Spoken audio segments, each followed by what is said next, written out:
세금적인 부분을 다시 보자면 제가 봤을 때는 올해 추석 지나고가 되게 중요한 포인트예요. 왜 그러냐면 가을 전세 시장이 올라가는 건 거의 명약 관화란 말이에요. 가끔 제 거 물건도 보고 있으면은 1000세대가 넘는 대단지인데 전세가 하나도 없어요.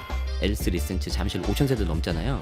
보니까 전세가 40몇 개인데 이제 중복된 거 빼면은 제가 한 20개 정도밖에 안 될 거예요. 없어요. 정말 없어요. 그렇다면은 이것들이 이제 계속해서 이제 전세가를 밀어 올릴 건데 대출이 안 나오잖아요. 그럼 사람들이 과연 그걸 포기하고 다른 데로 갈까? 어디서든 돈을 마련하든지 아니면 차라리 반전세나 월세로 돌리겠죠. 네, 경제적 본능 시작합니다. 오늘은 부동산 전문 투자자이자 세금 전문가인 제네시스 방님 모시고 이야기 나눠보겠습니다. 안녕하세요. 안녕하세요. 네, 네, 반갑습니다. 유튜브에서 많이 네, 뵙다가 오늘 뵈가지고 팬입니다. 고맙습니다. 아니, 세금 전문가셔가지고 제가 네, 공인중개사 공부할 때도 되게 네. 도움을 많이 아, 받았어요. 그 책을 되게 세금 문제 나오잖아요. 네, 네, 쉽게 설명을 해주셔가지고. 고맙습니다. 근데 이번에 또 네, 이렇게 새 책을 네, 네. 내셨다고 하더라고요. 네, 아, 제가 약간 좀 전문가라는 표현 하시면 이제 감사하긴 한데 제가 좀 민망해요. 예, 저는 그냥 사실은 뭐 저는 세무사도 아니고 그냥 일반 평범한 직장인에서 이렇게 좀 관련된 공부를 하다가 이제 실제 투자하고 이제 지금도 이제 주택임대 사업자고 법인 대표거든요. 그래서 음, 이제 그거 관련된 내용을 조금씩 이렇게 블로그나 유튜브에 말씀드렸는데 감사하게도 좀 고마워해 주셔가지고 이렇게 또 와보네요. 그거 네, 아시죠? 네, 가장 네. 쉽게 가르치는 사람이 아, 진짜라고. 그런데 좀 많이 어려워졌어요. 네, 더 쉽게 해야 될 것 같아요. 근데 네, 이거는 세금 정책이 어려워서 그런 것 같아요. 네. 열심히 알려드리도록 하겠습니다. 네, 자, 지금 우리 구독자분들 그리고 시청자분들이 가장 궁금해하실 게 뭐냐면요. 네, 이재명 정부의 첫 번째 부동산 대책입니다. 네, 원래는 8월 말에 나온다고 했었거든요. 네, 네, 근데 어제 김윤덕 국토부 장관이 늦어도 9월 초에는 내겠다라고 얘기를 했어요. 아무래도 이제 이번 주에 한미 정상회담 앞두고 있기 때문에 조금 네, 늦춰진 것 같은데 네. 9월 초에 우리는 어떤 폭풍을 맞이하게 될까요? 제가 봤을 때는 뭐 폭풍까지는 오진 않을 것 같고요. 그래요? 어, 핵폭탄이다 막 이렇게 네, 얘기하던데. 그렇진 않을 것 같은데 그냥 개인적인 생각인데 새 정부가 이제 들어섰으니까 뭔가 비전을 보여줘야 되잖아요. 네. 그리고 뭐 이렇게 국토부 장관님하고 문체부 장관님이 끝까지 이렇게 하마평에 오르고 결정이 안 났었잖아요. 이제 그만큼 좀 고심을 하신 것 같습니다. 그래서 이제 그 부분에 대해서 어떤 새로운 정책이라고 보시면 될 것 같은데 뭐 우리 청취자분들도 시청자분들도 많이 네. 아시는 것처럼 음. 공급이 많이 부족하잖아요. 네. 그래서 그런 부분 좀 한 7, 80% 정도 나올 것 같고 그리고 여전히 뒤에 또 말씀드리겠지만 시장이 약간 국지적으로 이렇게 좀 불안 요소들이 좀 보이고 있거든요. 그래서 거기에 대한 좀 내용들이 나올 것 음. 같다. 음. 뭐 폭탄까지는 안 될 것 같은데 또 모르죠. 뭐 음. 한번 봐야 될 것 같습니다. 네. 그래서 지금 솔솔 나오는 이야기가 네, 공급에 있어서는 일단 뭐 신도시 추가 지정은 안 하겠다는 식으로 얘기를 했기 때문에 네, 일단 하고 있는 3기 신도시부터 빨리 진행되도록 하겠다 했는데 이게 지금 막혀 있거든요. 네, 네, 지금 이게 돈이 안 되다 보니까 컨소시엄도 다 빠져나가고 있고요. 네, 게다가 교통망도 솔직히 지금 GTX C 노선 같은 경우는 아직 착공조차 하질 않았어요. 그래서 3기 네, 신도시가 들어선다고 하더라도 교통이 없는 상태로 한 3년 정도는 더 살아야 된다. 네, 짧아도 이렇게 얘기를 하던데 네. 3기 신도시를 어떻게까지 당길 수가 있어요, 이건? 일단은 3기 신도시를 할 수밖에 없었을 것 같아요. 왜 그쵸? 그러냐면 1기, 2기는 다 갖춰져 있고 어느 정도 네. 거의 뭐 성숙 단계 뭐 그런 거니까 어떻게 할 수가 없고 4기 신도시는 또 대통령이 말씀하셨잖아요. 그런 거 하지 마라. 그러니까 남은 건 3기밖에 없단 말이에요. 그런데 이제 여기서 주목해야 될 게 뭐냐면 방금 말씀하신 것처럼 일부 초기에는 좀 불편함이 있을 수 있는데 네. 항상 신도시는 보면은 초기에 들어가신 분들이 다 돈을 버셨어요. 좀 어, 불편하더라도. 네. 그런데 그 3기 신도시 같은 경우는 조금 약간 불편함이 많이 음, 있을 것 같긴 하다. 음, 그런데 왜 하필 3기 신도시냐? 그걸 봤을 땐 제 개인적인 생각으로는 LH 개혁하고 맞물려서 봐야 돼요. 왜 어, 그러냐면 결국 이런 거예요. 이번에 정책 나온 거 보니까 주거 정책 이렇게 잘 공급 확대하고 음, 그리고 복지 중심으로 가겠다. 그 두 가지 키워드가 있잖아요. 네. 그 두 가지를 딱 결합해 보면 그동안은 LH 방식이 토지를 매각해서 음. 뭔가 이렇게 수익을 얻는 그런 구조였는데 이제 그런 거 하지 말고 임대주택으로 임대를 가겠다. 해라. 그런데 현재 정부의 공공 임대하고 뭔가 맞물린단 말이에요. 음, 그래서 아마 공급 대책이 LH 개혁 중심의 공공 임대 플러스 재개발 재건축 인센티브 부과 음, 약간 이런 식으로 갈 것 같아요. 그러면은 음. 거기에 대해서 어떤 시험 무대라고 해야 될까요? 네. 딱 그 부분이 3기 3기 신도시가 신도시. 맞지 않겠냐. 제 음. 개인적인 생각입니다. 네. 예, 그리고 이제 3기 신도시가 아닌 서울 수도권 쪽에는 재개발도 있고 재건축도 있고 다르잖아요. 네. 그런데 아마도 뭐 음. 노원이라든지 아니면 다른 성남이라든지 이런 쪽 있잖아요. 조금 네. 더 대중적인 곳, 뭐 강남, 반포 이런 곳 말고 네. 그런 쪽에 인센티브가 많이 갈 것 같다. 물론 개인적인 예상입니다. 아 뭐 네. 노원 뭐 미미산 막 이런 데 얘기하시는 거죠? 네네, 그렇죠. 네. 거기. 왜냐하면 가격도 상대적으로 덜 올랐고 네. 그리고 대출 규제가 들어가 있는 음. 상태에서 일반적인 사람들 입장에서 좀 접근하기도 좀 음. 편하고 분담금이 네. 많이 높지 않은. 그렇죠. 네. 그래야지 또 이제 좀 네, 그런 부분도 있기 때문에 여러 가지를 좀 고려해서 공급 대책 위주로 나오지 않을까 제 생각에는.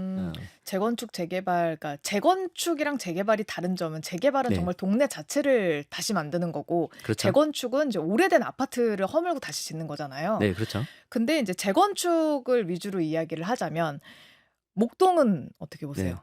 목동은 돼야 되는데 네.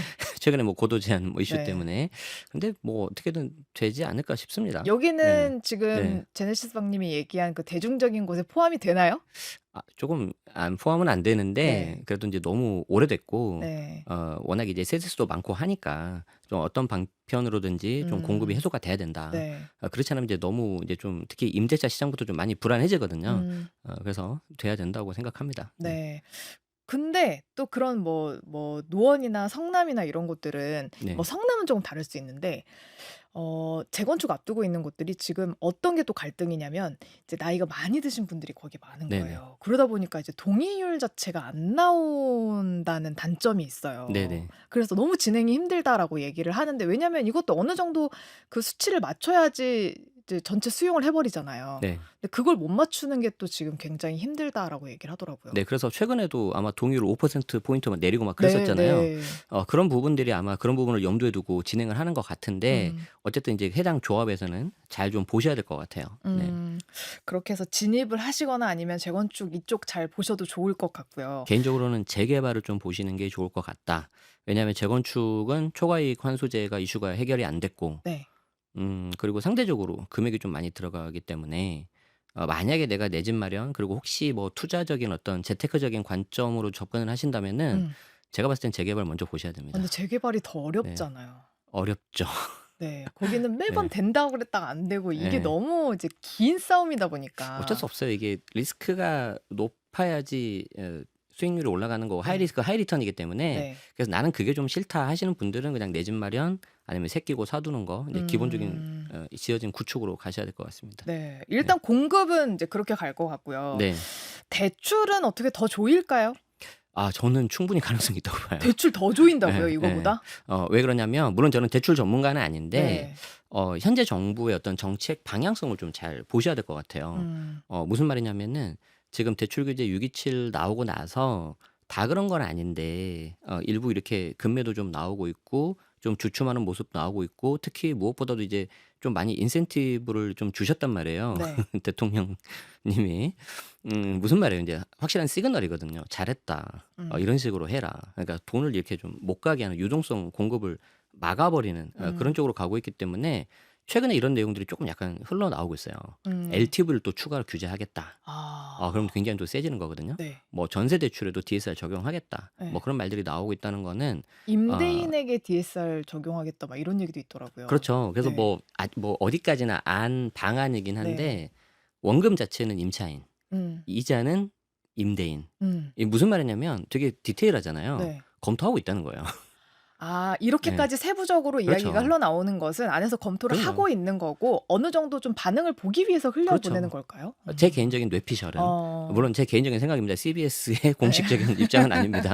네. 그런데 이게 사실 오래됐어요. 제가 알기로는 네. 왜 그러냐면 생각해 보세요. 좀 다른 이야기인데 전세 제도라는 건 굉장히 개인적인 사금융이잖아요. 근데 우리나라는 그래도 OECD 회원국이고 네. 그래도 탑 10 안에 들어가는 나름 선진국이고 네. 특히 최근에는 K 컨텐츠 위상이 굉장히 올라갔는데 OECD 국가들 입장에서 보면은 야 이건 무슨 사금융이 이런 게 있냐 이럴 수 있잖아요. 그렇죠. 약간 좀 이렇게 면이 안 설 수 있다는 거죠. 물론 좋은 제도긴 한데 우리한테는 네. 그래서 이제 정부 입장에서는 이런 부분들을 좀 어떻게든 좀 선진화하는 방안으로 갈 수도 있을 것 같아요.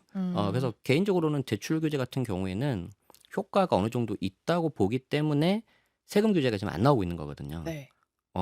그러면은 정부 입장에서는 이게 그러네? 그러면 세금 규제를 했을 때 이전 정부에서 뭔가 좀 트라우마가 있었잖아요. 네. 좀 이게 사람들도 그런 걸 내용을 알고 좀 뭔가 안 좋아하는 여론도 있고 하니 정권 뺏겼잖아요. 그런 말 해도 되는 거죠? 네. 그래서 이제 그런 부분도 있기 때문에 그냥 차라리 그러면 다른 방식을 쓰자. 음. 왜냐하면 세금 규제는 언제든지 또 할 수 있으니까. 음. 그리고 사실 과거 문재인 정부 때 규제가 굉장히 많아졌다가 조금 완화됐잖아요. 네. 문재인 정부를 규제 완화 정도를 100으로 만약에 가정을 하면 예. 저는 지금 한 80 이상이라고 봐요. 어. 그러니까 완화된 게 별로 없어요. 저는 그렇게 봐요. 네. 그렇기 때문에 뭐 굳이 건드릴 것도 없는 거예요. 네. 세금은 네. 그럼 어때요? 이번에는 안 나올 것 같나요? 세금은 뭘 봐야 되냐면 네. 일단 우리 7월 말에 나온 개정세법안 네. 이제 부동산 이번에는 하나도 안 건드렸잖아요. 맞아요. 세제 개편안이라고 표현을 했어요. 네. 왜 그러냐면 이제 세법 개정이 아니라 세제 아예 개편안은 좀 네. 큰 그림을 가겠다 했는데 다른 쪽에서 큰 그림이 나왔고 부동산 세금 관련해서 내용이 하나도 안 나왔어요. 네. 굉장히 이례적이에요. 제가 거기서 한 10년 넘게 보면서 그런데 왜 그럴까 봤더니 일단 굳이 쓸 이유가 없다. 이게 이런 거 있잖아요. 우리가 전래동화 갔는데 네. 전래동화 같은 데 보면 뭐 할머니나 할아버지가 너 내려갈 때 위험할 때 이거 꼭 빼서 써라. 막 복주머니 3개 주잖아요. 네. 그때 써야 되죠. 어. 아직 쓸 필요 없는 거죠. 아직 칼을 꺼낼 때가 아니다. 예. 게다가 대출 규제 나온 지 얼마 안 됐잖아요. 네. 한 달 정도 나와서 세제 개편안 나왔기 때문에 아껴두고 있는 거죠. 그러면은 이제 남은 기간에 뭘 봐야 되냐? 두 가지를 보셔야 돼요. 첫 번째는 종부세 공정시장 가액 비율이라고 해서 네. 보유세를 올리는 게 있어요. 이거 시행령 개정 사항이거든요. 네. 그래서 이건 정부에서 얼마든지 언제든 할 수 있죠. 이건 언제든지 사실. 할 수 있어요. 그래서 그거 하나. 네. 그리고 정말 초미의 관심사가 뭐냐면 내년도 양도세 중과 과연 시행될 거냐 아니면 1년 더 연장할 거냐. 그거죠. 내년 5월 9일까지죠. 5월 9일. 네, 예. 맞아요. 예, 잘 알고 계시네요. 네. 그래서 이게 적용이 되면 매도자, 매수자 엄청 셈법 복잡해집니다. 와. 그래서 저도 지금 굉장히 초미의 관심을 두고 있는데 일단 정부의 어떤 생각을 우리가 읽을 수는 없잖아요. 네. 근데 행동을 봐야 된단 말이에요. 자, 행동을 놓고 보면은 첫 번째 시그널이 뭐냐면 만약에 올해 하반기 때 구체적으로 추석 정도 지나서 네. 규제 지역을 만약에 추가 지정한다. 네. 조정 대상 지역 같은 경우 투기과열 뭐. 투기과열 아니면 토호제 같은 네. 경우 그러면 제가 봤을 때는 내년 곧바로 시행해요. 근데 더 이상 연장 없이.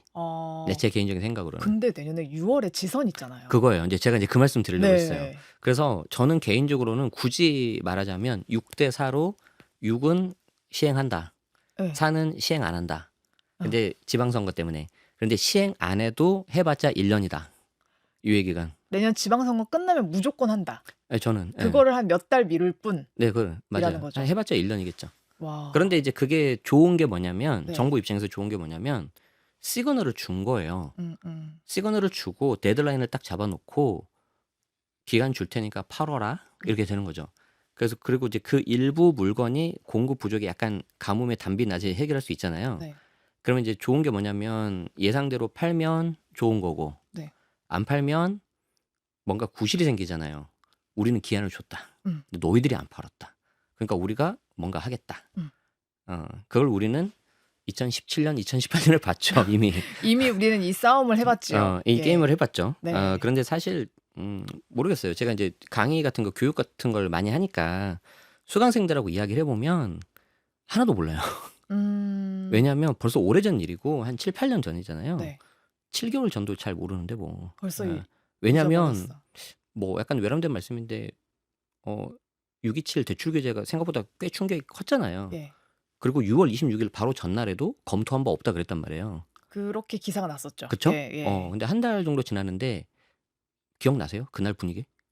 저는 기억나는데 네, 대부분 사람들 기억 안 나요. 지금 네. 다시 이제 부동산 시장도 꿈틀꿈틀 한다고 해가지고. 네네네. 그냥 잊어버리고 네. 그냥 굉장히 우리나라 사람들이 보면은 적응이 빨라요. 그래서 나름에서 또 적응을 하고 있어요. 그 627 네. 대책에 맞춰서 또 이동하실 분들은 다 이동하고 계시더라고요. 지금도. 그럼요. 네. 그리고 되게 고가의 아파트들은 계속 신고가가 나오더라고요. 왜냐하면 대기 수요가 계속 있어요. 네. 그분들은 그냥 원래 소득이 있었는데 뭐 뒤에 또 말씀드리겠지만 네. 소득도 있었고 자금이 풍부하게 있어요. 그래서 그냥 내가 뭐 30억 예를 들어서 대출을 받을 수 있다. 음. 그런데 30억 내가 대출을 받겠다 해서 하려는 분들도 계셨는데 안 되면 그냥 내 거 현금 하지 뭐. 근데 무슨 차이가 있냐면 네. 자금 출처가 명확해져 버려요. 대출을 받으면. 그래서 일부러 받는 거거든요. 네. 자금이 있어도. 아, 근데 어. 현금 30억은 약간 애매하니까. 네네네. 맞아요. 조사가 나올 수 있으니까. 맞아요. 그것 때문에. 그래서 이제 다시 돌아와서 그 세금적인 부분을 다시 보자면 제가 봤을 때는 올해 추석 지나고가 되게 중요한 포인트예요. 왜 그러냐면 가을 전세 시장이 올라가는 건 거의 명약 관화란 말이에요. 네. 가끔 제 거 물건도 보면 이제 심심해서 보잖아요. 보고 네. 있으면은 뭐 1,000세대가 넘는 대단지인데 전세가 하나도 없어요. 요즘 그렇다면서요. 네. 네. 그리고 지금 조금 전에도 제가 좀 보고 왔는데 엘스 리센츠 잠실 5,000세대 넘잖아요. 네. 보니까 전세가 40 몇 개인데 이제 중복된 거 빼면은 제가 한 20개 정도밖에 안 될 거예요. 와. 없어요. 정말 없어요. 그렇다면은 이것들이 이제 계속해서 이제 전세가를 밀어 올릴 건데 대출이 안 나오잖아요. 네. 그럼 사람들이 과연 그걸 포기하고 다른 데로 갈까? 음. 어디서든 돈을 마련하든지 아니면 차라리 반전세나 월세로 돌리겠죠. 정부가 원한 건 사실 네. 정부가 원한 건 이 대출을 딱 옮겨짐으로써 네. 그 집주인들이 못 버티고 이 매물을 던져야 된다. 이걸 원했던 것 예, 같은데 예, 예. 사실은 결론은 네. 결국 이 전세가를 이기지 못하고 이 네, 사람들이 네. 지금 살던 곳보다 좀 더 다운그레이드된 곳으로 떠나야 하는 이 현실이 다가올 거라는 거죠. 네네네. 네. 그런데 잘 말씀해 주셨는데요. 집주인 분들 중에 물론 일부는 뭐 제가 봤을 때는 10% 20% 정도 네. 그런 경우에는 이제 던져요. 도저히 못 버티고. 네. 그런데 그 던지는 목적도 되게 다 달라요. 아까 말씀드린 양도세 중과가 예상되니까. 아, 이미 세 채 가지고 계신 예, 분들. 예. 이미 아니면 뭐 보유세가 걱정되니까. 음. 아니면 정말 이제 정부가 원하는 대로 못 버티니까. 음. 그런데 문제는 임대인 집주인보다는 임차인을 보셔야 돼요. 방금 말씀하신 것처럼 정말 안타깝게도 내가 여기 계속 살고 싶었는데 밀려서 가는 경우도 있고 사실 근데 그게 쉽지가 않은 게 자녀 교육이 걸려 있잖아요. 맞아요. 이거는 못 바꾸거든요, 잘. 네. 그 부모의 어떤 자녀 교육에 대한 어떤 그 힘이라는 거는 상상을 초월합니다. 내가 안 먹고 안 그럼요. 입고 안 쓰더라도 애 그럼요. 교육은 뭐를 당연하죠. 팔아서라도 시키겠다라는 게 대한민국 부모기 때문에. 당연하죠. 네. 그런데 이제 이해관계가 맞아 떨어지는 거예요. 임대인 입장에서 야, 이거를 내가 보증금을 한 1억을 올려야 되는데 본인도 생각해 보니까 나중에 돌려줄 생각하니까 깝깝한 거죠. 그러니까 이제 좀 고민되는데 임차인이 먼저 예를 들어서 보통 보증금 1억이면 한 35에서 40만 원 정도 돌아가잖아요. 네. 그러면 저희 한 반전세 하시죠? 그러면은 그럽시다 이렇게 되는 거죠. 그렇죠. 맞아 떨어지는 거 이게. 그래서 음. 현금 흐름도 만들고 뭐 세금 좀 내면 되니까. 음. 그래서 하반기 때 특히 추석 지나고 나서 네. 그런 규제 지역이 더 늘어날지 음. 그리고 정부의 어떤 시행령 개정 사항인 양도세 중과 종부세 공정시장 가액 비율 이걸 잘 보시면 네. 항상 정부의 어떤 정부든지 마찬가지인데 말보다는 행동을 잘 보시는 게 좋겠습니다. 네. 근데 제가 잘 몰라서 네네. 원래 그 재산세 보유세 그 기준일이 6월 1일이잖아요. 네네. 근데 어쨌든 이 중과가 부활하는 거는 5월 9일 기준이니까. 네네. 양도세. 네. 근데 또 그 지선은 6월 1일 지나서란 말이죠. 6월 3일. 예. 네. 네. 그래서 저는 이 시기가 되게 애매한 것 같은 맞아요. 거예요. 예, 맞아요. 네. 그래서 우리 이제 매수자분들은 시장에 딱 가요. 가서 예를 들어서 내년 1월에 계약을 하면 뭐 한 3월, 4월 이렇게 잔금 치를 거잖아요. 네. 근데 일부러 한번 늦춰보는 거죠. 음. 5월 15일 날 합시다. 스승의 음. 날에. 그러면 펄쩍 뛰는 사람이 나올 거예요. 음. 그 전에 하자. 음. 이거 양도세 중과 때문에 그래요. 그렇죠. 예. 그런데 만약에 5월 15일 괜찮은데 뭐 5월 말 넘어가면 절대 안 된다. 이건 보유세 때문에 하는 거예요. 그렇죠. 왜냐면은 그때 네. 등기가 넘어간 사람이 그걸 부담을 해야 되기 네, 때문에. 맞아요. 그래서 이제 그런데 이제 그거를 두 개를 다 피하시려면은 매도자 입장에서는 빨리 해야 되겠죠. 그래서 제가 봤을 때 매도자 입장에서는 좋은 타이밍이 올해 가을이에요. 지금 던지실 거면 지금 던지셔야 된다. 왜냐하면 뒤로 가면 갈수록 이제 촉박해질 거예요. 예를 들어서 우리가 양도차익이 10억이잖아요. 네. 그러면 세금이 한 3억 정도가 나와요, 양도세가. 네. 그럼 7억 정도 남는단 말이에요. 근데 만약에 3주택 중과 들어가면 반대가 됩니다. 세금이 7억 나옵니다. 남는 게 3억입니다. 그게 이제 내년 5월 9일 날 이제 중과세 이게 네. 유예가 안 됐을 그렇죠. 시에 벌어질 일이잖아요. 그러면은 차액이 벌써 4억이나 되잖아요. 네. 그럼 매도자 입장에서는 4억 내가 더 내느니 예를 들어서 한 1억 정도 더 싸게 팔 수 있겠죠. 네. 근데 그건 지금이나 가능한 거고 뒤에 날짜가 촉박해지면 매수자가 네. 또 없을 수 있잖아요. 그쵸. 대출 규제 유곡도 안 되고. 음. 그러니까 야 그러면 내가 차라리 한 1억이 아니라 한 2억 정도 해야 되겠다. 정 안 음. 되면 2억 5천 해야 되겠다. 이런 사람들이 있고 실제 제 수강생들 이야기 상담 나눠 보면 어마어마해요. 계산해 보면. 어. 상상을 초월해요. 그거는 네. 그 중위권들이 네. 더 치열할 것 같은데요. 맞아요. 그쵸? 네. 맞아요. 아예 막 강남 막 반포 이런 분들은 사실 그 상관없는 일인 것 같고. 아 그런데 이제 일부 계시긴 계세요. 그래요? 예를 들어서 뭐 이제 뭐 개인적인 거라서 말씀은 못 드리는데 반포 고가 주택을 3 채를 갖고 있어요. 에이 저는 그걸 세 채나 네. 가지고 있을 거라고 생각하지 네. 않았어요. 예예. 근데 그래서 제가 그랬잖아요. 네. 아주 일부라고. 네. 그런데 그분들은 그걸 아주 겪어본 분들이기 음. 때문에 온몸으로 겪어본 분들이기 때문에 초미의 관심사예요. 근데 그런 분들은 네. 오히려 더 버티지 않아요? 조금만 버티면 이게 갈려요. 그래서 어. 정말 정부 말을 듣고 파신 분들 2017년, 2018년 음. 그때 파신 분들은 지금 다 후회하고 계시고 그러니까요. 두 번째 부류는 이제 해 보니까 빨리 증여해야 되겠다. 그래서 증여하신 아. 분들 계시고요. 그 갭 차이가 얼마나 나요? 증여를 하는 것과 양도차익 있게 수수료를 내는 것과 이 세금을 내는 것과? 케이스마다 다 다른데 네. 예를 들어서 30억짜리 해 보면은 30억짜리 하면은 우리가 이제 증여를 하면 증여세하고 증여 취득세가 나오잖아요. 네. 근데 문제가 뭐냐면 증여 취득세가 12%예요. 어. 이것저것 붙으면 13.4가 나와요. 네. 그러면 한 거의 한 4억 정도 나오겠죠. 그리고 증여세가 거의 한 10억 나옵니다. 네. 그러면 14억 정도 되죠. 네. 자 그러면 내가 14억 정도 내가 세금을 내고 부모님과 30억을 받아오는 건데 네. 대부분 사람들이 야 무슨 14억이나 세금을 내고 내가 가져와야 되냐 하는데 제가 이제 설득을 하죠. 음. 입장을 바꿔 생각해 봐라. 음. 예를 들어서 내가 14억을 가지고 있는데 내 돈으로 요 30억짜리를 살려면 15, 6억을 대출을 받아야 살 수 있다. 네. 그런데 대출이 안 나오잖아 이제. 그쵸. 그러면 대출을 뭐 받더라도 세를 끼고 산다든지 뭐 임차인하고 협의를 하든지 엄청 어렵단 말이에요. 그쵸. 난이도가 상당히 올라간단 말이에요. 네. 그러면 그거를 내가 갖고 있으면 보유세로 맞을 거고 아니면 부모님이 양도세 준 거를 팔면 세금으로 다 뜯겨 버리는데 그럴 거면은 차라리 14억, 15억 주고 싸게 산다고 생각을 하시라고. 그쵸. 아 그러네요. 그리고 30억짜리를 내가 특수관계자 저가양수세 해봤자 27억까지밖에 안 내려가요. 그럼 내가 27억에서 똑같아요. 15억 가지고 있으면 또 12억을 대출받는데 대출이 안 나와요. 그쵸. 정부가 바라는 게 사실 이런 거죠. 그런데 사람들이 적응이 빠르다 그랬잖아요. 네. 빨리 머리를 굴려버리죠. 증여를 해버려요. 그리고 이거는 다시 돌아와서 네. 그래서 이제 거기 계신 분들이 일단 처분을 지금 중과를 피하면서 하시든지 네. 아니면 이제 좀 아까운 물건들 있잖아요. 네. 그런 경우에는 자녀들한테 증여를 많이 합니다.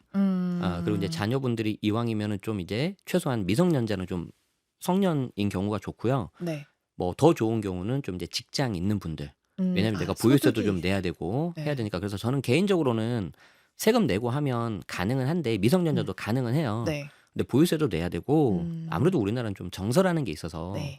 집주인하고 이제 계약서 써야 되는데 전세 계약서 써야 되는데 초등학생 오면 이거 이상하잖아요. 그쵸. 네. 그렇기 때문에 가급적 미성년자는 좀 증여를 제가 좀 자제시키는 편이고 성년 자녀 특히 이제 직장인이라면은 빨리 지금 증여하는 게 좋을 수 있다.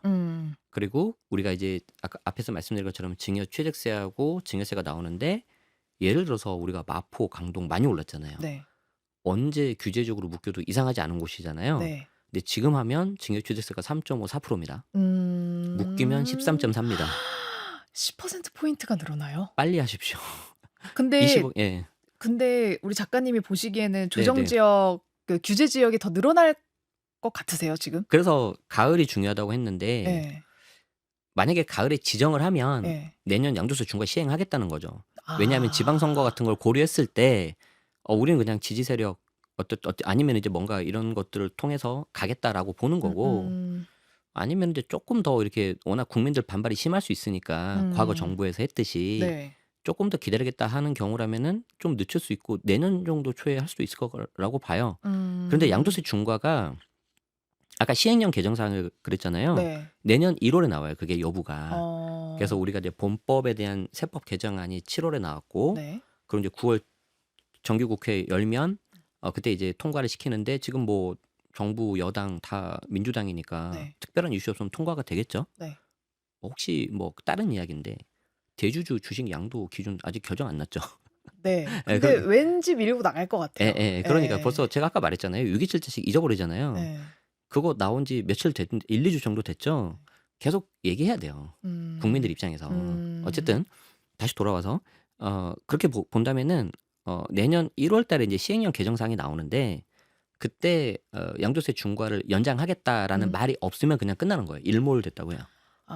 그렇기 때문에 아. 뭐 정부가 나서서 저희가 이제 연장 안 합니다. 이렇게 친절하게 얘기하지 않습니다. 음. 그래서 우리는 거기에 촉각을 관심을 갖고 1월 정도에 나올 거예요. 그럼 저도 네. 이제 상세본 보면서 분석하면서 없으면 이제 중과되는구나. 아. 그러면 지금 조정 대상 지역에 다주택이 있는 분들이 어떻게 되냐? 이거 팔면 중과되네? 음. 그러면 언제까지 해야 되냐면 내년 5월 9일까지 잔금을 쳐야 돼요. 네. 근데 1월 중순 지나면 뭐가 있죠? 설 연휴 있죠. 예. 설 연휴 또 금방 지나요. 그럼 어. 2월 정도 돼야 움직인단 말이에요, 사람들이. 네. 그럼 2월에서 5월 9월까지 딱 잔금이니까 촉박하죠. 그쵸. 원래 예. 이사는 거의 한 6개월 정도 보고 그럼요. 가는데 그래서 매각하실 분들은 빨리 알아보셔야 되고 가을이네요. 매수하실 분들은 그때 타이밍 가서 금매 잡으십시오. 최소 몇 천 아낄 수 있습니다. 매수하실 분들은 당연하죠. 그때. 그래서 이게 내가 뭐 임차인이라고 난 세금 관심 없어 이게 중요한 게 아니에요. 나는 네. 부동산 시장에 끼어 있는 사람들은 임대인, 임차인, 매수자 다 걸려 있게 돼 있어요. 상대방 패를 알아야 돼요. 아시겠죠? 네. 자, 그러면은 이제 또 뭐가 있냐면 올해 가을 정도에 만약에 규제적이 늘어날 수 있다 그랬잖아요. 네. 그러면 지금 제일 제가 봤을 때 불안한 사람들이 어떤 사람들이냐면 오히려 강남, 성구하고 용산은 규제가 묶여 있으니까 상관이 없어. 이 사람들은 얼라스 원래 상태예요, 지금. 묶인 몸이기 때문에. 긴장 상태 이 예. 사람들은. 그런데 그 옆에 있잖아요. 네. 마포, 강동. 성동. 여기는 완전 네. 1순위예요. 그다음이 동작, 성동, 여의도. 맞죠? 네. 그리고 밑에 이제 과천, 성남. 얘들은 과천 성남도요? 과천이 지금 2년 연속 거의 1위예요. 아, 그쵸. 그렇기는 네. 한데 야, 이게 이제 경기도로 가는구나. 과천은 그냥 서울 과천구예요. 서울시 과천구. 그렇긴 하죠. 그렇기 네. 때문에 이분들이 예를 들어서 넉 놓고 있다가 갑자기 제가 가을이라 그랬는데 가을 넘기고 내년 초에 묶인다고 가정합시다. 네. 그리고 연장 안 해버려요? 갑자기 이렇게 되는 거예요. 이거 어떻게 되는 거야? 이렇게 되는 거예요. 근데 조정 대상 네. 지역 이번에 그 규제 지역을 딱 정하면 이것도 네. 6.27 대책처럼 내일부터 이렇게 할 수 있어요? 보통 그렇죠. 조정 대상 지역은 주거정책심의위원회라고 있어요. 줄여서 주정심이라고 네, 하는데 네. 전 처음에 어떤 여성분 이름인 줄 알았는데 그거 열고 그냥 회의해서 그냥 다음날 지정하면 돼요. 와, 진짜 무섭다. 그런데 문제가 뭐냐면 문재인 정부 때 그 회의록을 한 번도 공개한 적이 없어요. 와. 그러니까 완전 깜깜이에요. 네. 아니 그렇잖아요. 좀 그쵸? 네. 물론 이제 정량 지표가 있긴 있어요. 뭐 직전에 어떻게 되고 어떻게 그것도 하는데 약간 기분식이라고 보시는 거죠? 예, 근데 네. 좀 그래요. 왜 그러냐면 근데 이제 하나 염려되는 건 네. 이제 좀 말씀드리면 괜히 실현될까 봐 좀 그렇긴 한데 음. 대출 규제를 보면 지금 정부의 스타일이 조금 나온단 말이에요. 뭐냐면 대출 규제를 예를 들어서 6억으로 그냥 다 제한시켜 버렸잖아요. 네. 이게 되게 약간 좀 뭐라고 해야 되냐? 정부 입장에서는 잘했다고 우리 입장에서는 좀 너무했다라고 말하는 게 아니 막 뭐냐면 소위 그냥 사람들이 얘기하는데 이렇게 무식하게 예, 툭 예, 잘라버려? 예, 예, 예. 이렇게 얘기를 하더라고요. 고맙습니다. 말씀해 주셔서. 네. 근데 이게 뭐냐면 과거에는 뭐 15호 고가주택 이렇게 묶었단 말이에요. 아니면 지역을 묶고. 네. 그러니까 이 풍선 효과가 났잖아요. 그게 이제 문재인 정부 때. 예. 네. 근데 지금 그냥 금액으로 묶어버리니까 네. 사실 수도권 서울을 다 묶은 건데 사람들이 상대적으로 덜 한 거예요. 왜냐하면 어차피 나 집 안 살 거니까. 어차피 나 뭐 관심 없으니까. 그러니까 좀 이게 되게 좀 나쁜 거예요. 예, 나쁜 건데 좀 여러분들이 좀 관심 갖고 좀 보셨으면 좋겠고 그렇게 본다면 규제 지역 지정하는 것도 네. 한 번, 두 번 정도 수를 보고 좀 폭넓게 잡지 않을까. 그리고 또 간접적으로 뭐가 있습니까? 그렇게 해야 지방 부동산이 삽니다. 물론 그쵸. 지금 네. 나온 지방 정책 보면은 네. 한심하기 짝이 없습니다. 안 그래도 오늘 제가 네. 본 뉴스 중에 하나가 네. 아까 적어놨는데 네. 지방의 세컨드홈. 절대 하면 안 되죠. 네. 그거를 한 채씩 더 하시면은 이제 네. 똘똘한 한 채 전략으로 가실 수 있다라고 얘기를 하더라고요. 절대 하면 안 돼. 이게 제가 좀 약간 신기한 게 뭐냐면 네. 정부 정책을 물론 이제 다 배척해서도 안 되겠지만 무조건 다 믿어서도 안 된단 말이에요. 왜냐하면 본인 의사결정은 본인이 스스로 하셔야 되는 건데 의외로 그걸 잘 따르는 경우가 많더라고요. 그래서 예를 들어서 문재인 정부 때 집 파세요 하니까 팔고 근데 장관님들은 안 팔잖아요. 그리고 지금 이번에도 세컨드홈 나오니까 네. 세제 혜택 있고 주택수 빠진다니까 살까요?라고 물어본 사람이 은근히 많아요, 제 주변에. 막 어. 친척분도 계시고. 네. 그래서 제가 뜯어 말렸어요. 어. 왜 그러냐면 지금 세컨드홈 대상이 인구 감소 지역이잖아요. 그쵸. 네. 굉장히 리스크가 큰 지역이죠. 네. 그러니까 이게 같은 사람인데 어떤 국제 경제가 안 좋고 트럼프와 뭐 이렇게 관세 정책으로 좀 음. 안 좋고 금리가 아직 확실히 떨어지지 않았고라는 말을 했던 분들이 네. 인구 감소라는 걸 알면서 사겠다는 게 나 이해가 안 되는 거예요. 왜 음. 이 리스크가 비슷한데 네. 그럴까?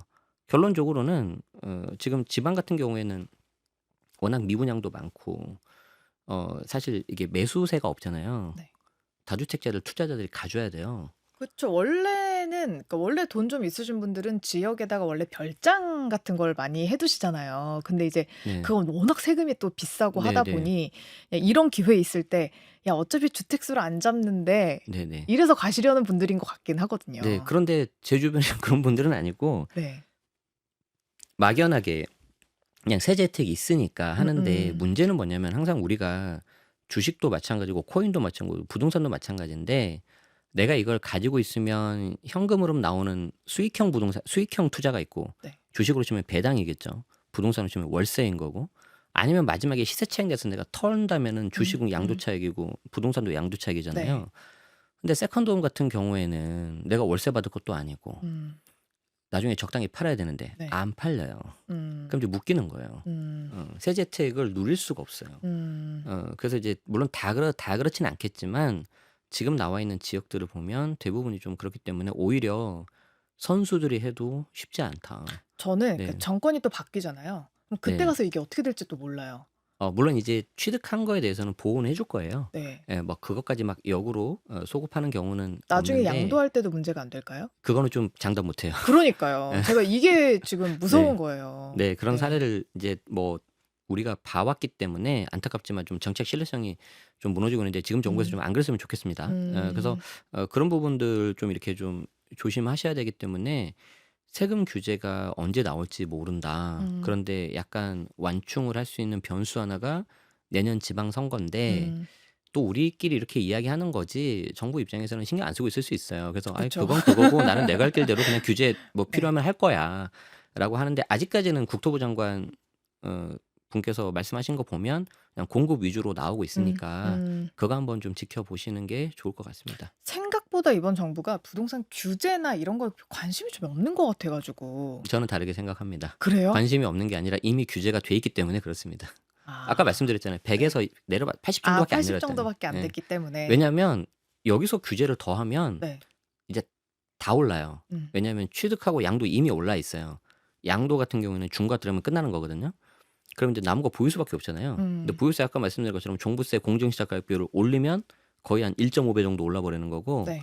또 하나가 뭐냐면 공시 가격이에요. 그쵸. 공시 가격도 지금 눌려 있는데 원래 공시가- 90까지 95까지 네. 올린다고 했다가 실제 그걸 했었죠. 문재인 네, 정부에서. 그래서 그 연도가 2025년이에요. 고가주택이. 그 당시 고가주택 기준이 15억입니다. 시세.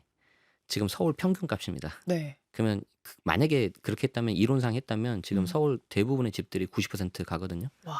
20억이면 18억이에요. 공시 가격이. 세금이 얼마예요? 근데 문제가 뭐냐면 그게 재산세, 종부세만 들어가는 게 아니라 뭐 건보료, 국민연금 이런 거 다 들어가요. 예, 예. 그러니까 나하고 상관없다가 아니에요, 지금. 맞아. 그러면은 만약에 그렇게 한다면 취득 보유 양도 다 올린 거잖아요. 네. 그렇기 때문에 그냥 좀 가만히 있는 거지. 무관심은 전 절대 아니라고 보고 있습니다. 저는. 네. 자, 오늘 이야기를 좀 이렇게 종합을 해보면 일단 저는 앞으로 매수하실 분들 위주로 얘기를 하다 보면 네. 일단 가을을 좀 한번 잘 보시고 네. 금매로 내년 1월, 2월을 잘 보셔라. 네. 네, 이 말씀 해주신 것 같습니다. 그리고 던지실 분들은 그래도 가격을 좀 잘 받으실 수 있는 분들은 올 가을이 네. 마지막 찬스일 것 같다. 네. 라는 이야기를 해주셨습니다. 그게 아니면 증여하십시오. 예. 자, 제네시스 박님과 함께 했습니다. 오늘 말씀 고맙습니다. 고맙습니다.